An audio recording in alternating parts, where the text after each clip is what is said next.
As we reported just a moment ago, here is the sound. It is two bites back to back. First up is the sound of the Secretary General that is now being slammed by the Israeli ambassador, where the Secretary General is now, the ambassador is calling for his resignation after he appears to justify the surprise attack by Hamas on October 7th. Let's listen here back to back. It is important to also recognize the attacks by Hamas did not happen in a vacuum. The Palestinian people have been subjected to 56 years of suffocating occupation. They have seen their land steadily devoured by settlements and plagued by violence, their economy stifled, their people displaced, and their homes demolished. Their hopes for a political solution to their plight have been vanishing. Mr. Secretary General, in what world do you live? Definitely, this is not our world. Saturday, October 7, will go down in history as nothing less than a brutal massacre. Saturday, October 7, is a wake-up call for the entire free world, a wake-up call against extremism and terror. Well, this is quite a remarkable moment and development. Now live from the United Nations, Eric Shawn is with us. To quote the Secretary General, it is important to also recognize the attacks by Hamas did not happen in a vacuum, with the Israeli ambassador to the UN then calling for him to now resign for those remarks, Eric. You're absolutely right, Sandra. It is a stunning diplomatic breaking news here at the United Nations, with Israeli Ambassador Gilad Erdan calling on Secretary Guterres to resign because of his remarks. Some here taking his remarks as justifying the terrorism, blaming the savage, barbaric savagery and murder by the terrorists of Hamas directly on the Israeli occupation.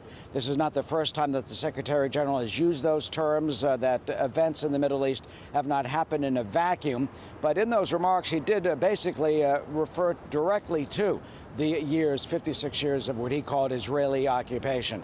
This has raised the hackles so much, not just of the Israeli UN delegation here, but also the foreign minister, Eli Cohen, actually canceled a meeting that he had with the Secretary General after the Security Council speech in which he gave earlier this morning. Let me read to you a little bit of what the UN ambassador has tweeted out. He said, quote, this is from Gilad Erdan, quote, the shocking speech by the UN Secretary General at the Security Council meeting while rockets are being fired at Israel proved conclusively beyond any doubt that the Secretary General is completely disconnected from reality in our region.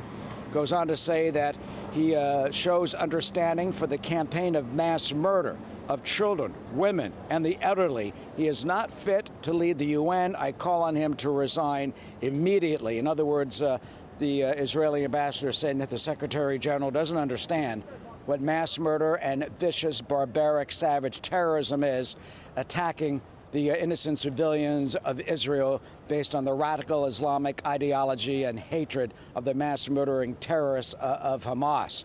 We will likely see more fireworks on the diplomatic front from this, as certainly the Arab states will probably weigh in on behalf of the Secretary General. The Palestinian Observer here earlier basically accusing Israel of violating international law, saying that it is Israel that treats the Palestinians in Gaza, as he said, his word, quote, subhuman. But it is very rare in the halls of pinstriped diplomacy that you see such a public fireworks and a public call from a United Nations ambassador to call on the Secretary General to resign. We're now waiting for the Secretary General's response from this.